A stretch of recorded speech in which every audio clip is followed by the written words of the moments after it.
सृष्टि बचपन से ही दिखने में सुंदर नहीं थी, लेकिन अमीर बाप की बेटी सृष्टि पर उसकी माँ जान छिड़कती।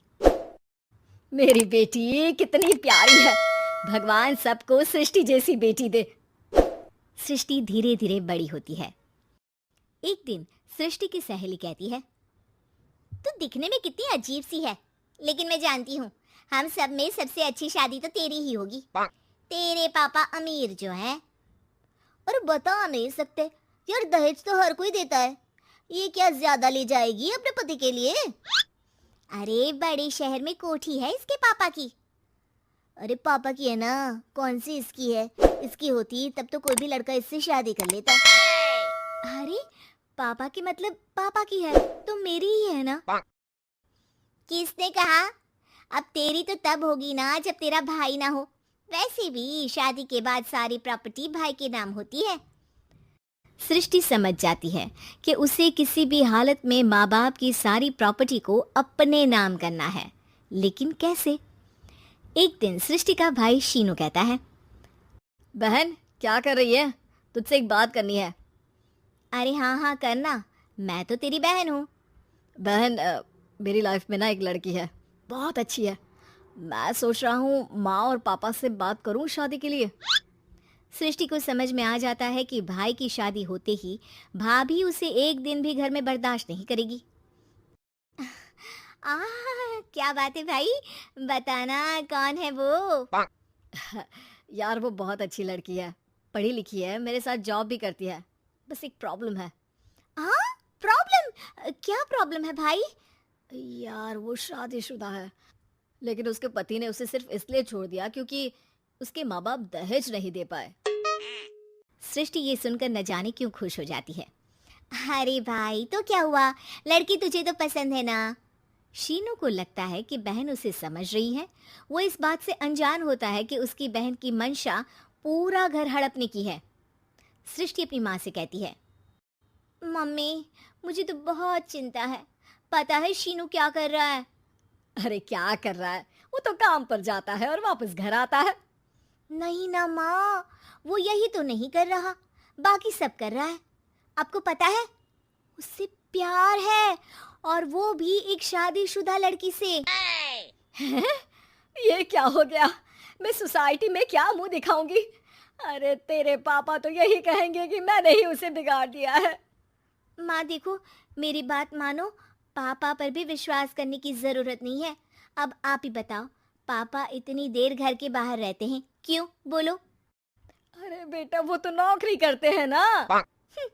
तू बहुत भोली है माँ, पापा का ऑफिस तो 7 बजे खत्म हो जाता है, लेकिन देखो कितनी देर से आते हैं। अरे नहीं नहीं बेटा, ऐसी कोई बात नहीं है।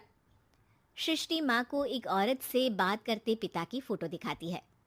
देखो माँ कैसे हैं पापा, मैं ना कहती थी कि पापा सही नहीं है। मैं तेरे पापा से बात करूंगी, दे फोटो मुझे। ओ माँ वो तो डिलीट हो गई। लेकिन चल तूने तो देख लिया ना, पापा से बाद में बात कर लेना, और हाँ मेरा नाम बिल्कुल मत लेना। हाँ माँ। अब क्या था, सृष्टि के माँ और पिता के बीच झगड़ा होना शुरू हो जाता है। सृष्टि के मन में क्या चल रहा था कोई नहीं जानता था। एक दिन, माँ सृष्टि के लिए एक लड़का देखा है, वो लोग शाम को उसे देखने आने वाले हैं। और हाँ माँ, एक खुशखबरी, मैं और पापा मिलकर एक नया बिजनेस ट्राई कर रहे हैं। शाम को लड़का आता है, सांवले रंग का। सृष्टि को तो बिल्कुल भी पसंद नहीं आता। लड़की की माँ कहती है, लड़की का चेहरा तो कोई खास नहीं, लेकिन अगर मेरे बेटे को आप लोग सेटल कर दें तो मैं उसकी शादी आपकी बेटी से करवा दूं। सृष्टि को लड़का बिल्कुल पसंद नहीं था। उसे भाई पर गुस्सा आ जाता है। लड़के वालों के जाने के बाद कहती है, माँ देखा शीनू मेरे लिए कैसा लड़का लेकर आया, न दिखाने लायक न सुनने लायक, सेटल भी नहीं, वो भी हम करे। अरे माँ मैं जानती हूँ ये मेरी शादी किसी भी घर में क्यों करवाना चाहता है। अरे कैसी बात कर रही है बहन, तूने तो देखा ना, लड़के को मैंने ही मना कर दिया तुझसे शादी के लिए। जिसने लड़का बताया था उसने उसकी बहुत तारीफ की थी। बात आई गई हो जाती है, लेकिन सृष्टि का मन शांत नहीं होता। क्या करूं कुछ समझ में नहीं आ रहा। मेरी शादी हो गई तो ये लोग पूरी प्रॉपर्टी शीनू के नाम कर देंगे, मेरे हाथ तो कुछ लगेगा ही नहीं। तभी सृष्टि को आइडिया आता है। वो किसी वकील को फोन करती है।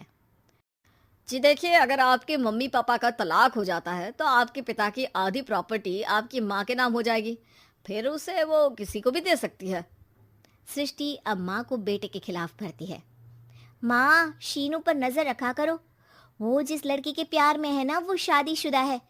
यहाँ आएगी, सारा पैसा रुपया जमीन जायदाद सब हड़प लेगी। पापा का भी हाल तुमसे छुपा नहीं है। ऐसा ना हो कि मैं और आप एक दिन सड़क पर भीख मांगे। हे भगवान, मैं तो जीते जी मर जाऊंगी अगर ऐसा हो गया तो। ऐसा हो गया नहीं माँ, ऐसा ही होगा। अभी समय है, आगे का सोच लो।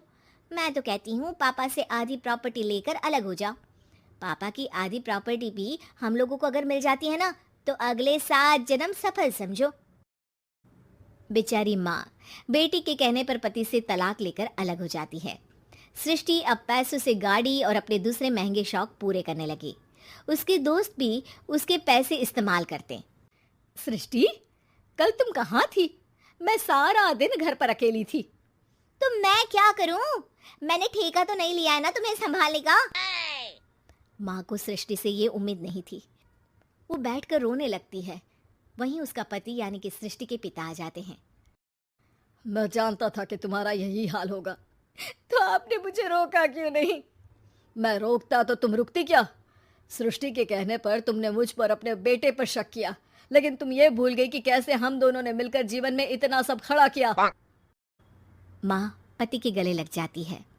मुझे माफ कर दीजिए, मैंने आपकी कमाई का एक बड़ा हिस्सा गवा दिया।